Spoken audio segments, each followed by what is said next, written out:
বাড়িতে কিছু না থাকলে এভাবে কিন্তু নকলি ডিম বাড়িতে তৈরি করে কিন্তু রান্না করে নিতে পারবেন। আসসালামু আলাইকুম। আজকে আমি একটা নতুন রেসিপি নিয়ে চলে আসলাম। তোমরা থাম্বনেল দেখে বুঝতে পেরেই গেছো। আলুগুলো আমি কেটে নেব। আলুগুলোর খোসা আমি ছাড়িয়ে নিয়েছি উপরের।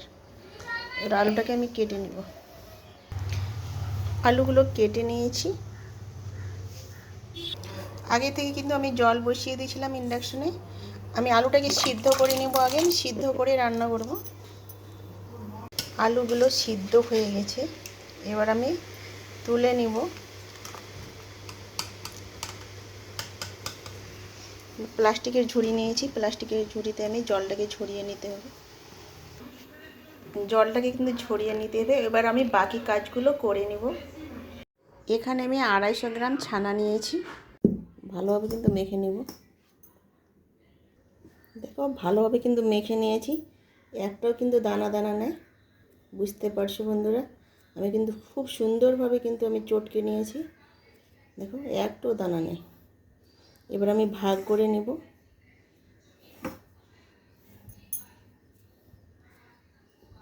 এভাবে কিন্তু ভাগ করে নেব। দেখো, আমি 5টা কিন্তু গোলা করে নিয়েছি। এটা গোলাকে আমি 4টা করব। আমি একটাকে আমি কালার করব।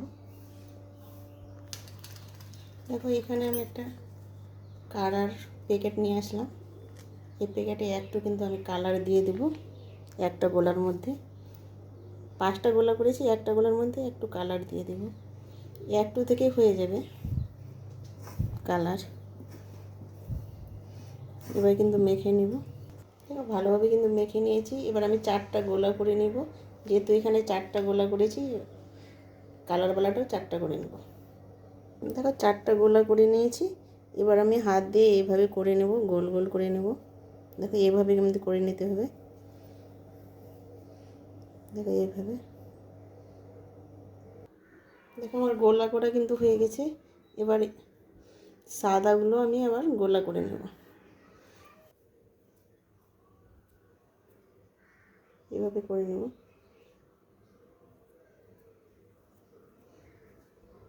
একটা গোলাকে এখানে আমি ঢুকিয়ে দেব। এবার আস্তে আস্তে কিন্তু হাতের সাহায্যে কিন্তু আমি বন্ধ করে দেব। আলতো হাতে কিন্তু বন্ধ করতে হবে, চাপ দিতে হবে না, নাহলে ভিতরের অংশটা ভেঙে যাবে। দেখো, এইভাবে কিন্তু আমি সবগুলো তৈরি করে নেব। দেখো, একদিকে আমি ছুচালো করেছি, একদিকে মোটা করেছি। এইভাবে কিন্তু আমি তৈরি করব। 4টা ডিম কিন্তু আমার তৈরি করা হয়ে গেছে। তোমরা দেখতেই পেলে বন্ধুরা আমি কিভাবে তৈরি করলাম। এখানে একটা তাওয়া নিয়েছি, তাওয়াটা গ্যাসে চাপিয়ে দেব ডিমগুলো ভাজার জন্য। নকলি ডিম। তাওয়াটা গরম হয়ে গেছে, আমি তেল দিয়ে দিব।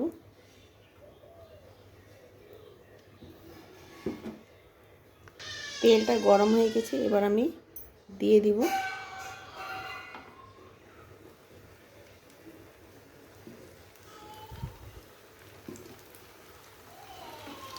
দিয়ে দিলাম। উল্টে পাল্টে ভেজে নিব।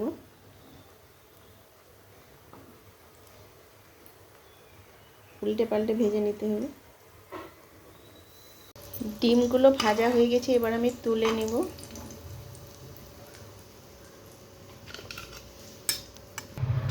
তুলে নিলাম। আজকে আমি এটাতেই রান্না করব। এবার আমি তেল দিয়ে দিব। তেলটা গরম হয়ে গেছে, আমি কেটে রাখা পেঁয়াজগুলো দিয়ে দেবো। আমি পেঁয়াজটা আগে থেকে কেটে রেখেছিলাম। পেঁয়াজটাকে একটু ভেজে নেব, ব্রাউন কালার করে নিতে হবে। পেঁয়াজটা ভাজা হয়ে গেছে। আমি এখানে আদা রসুনের পেস্ট দিয়ে দিলাম।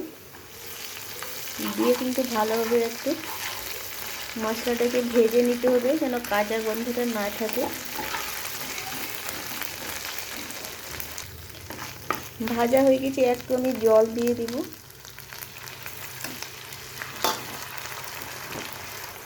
লবণ দিয়ে দিব পরিমাণ মতো।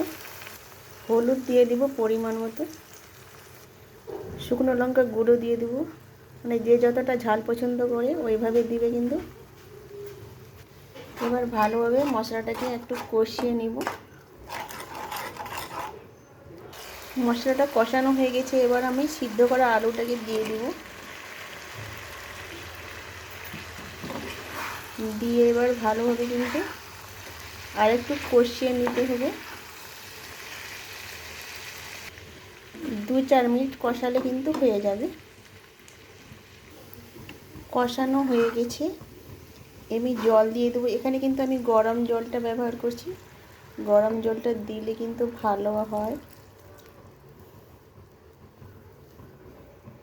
জল দেওয়া হয়ে গেছে, একটু আমি ঝোল করব, ওই জন্য কিন্তু জলটা একটু বেশি দিলাম। 5 মিনিট কুক করলে কিন্তু হয়ে যাবে।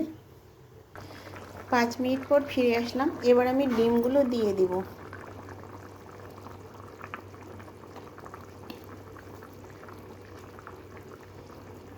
দিয়ে 1 মিনিটের জন্য কুক করে নেব।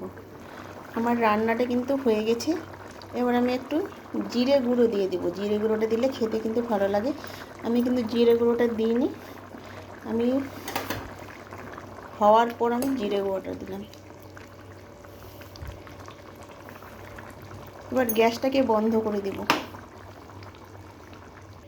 এবার আমি বাটিতে ঢেলে নেব।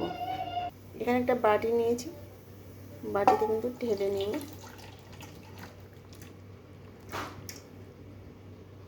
বাটিতে ঢেলে নিলাম। দেখো সুন্দরভাবে কিন্তু ডিমের মতোই হয়েছে উষুমটা ভিতরে।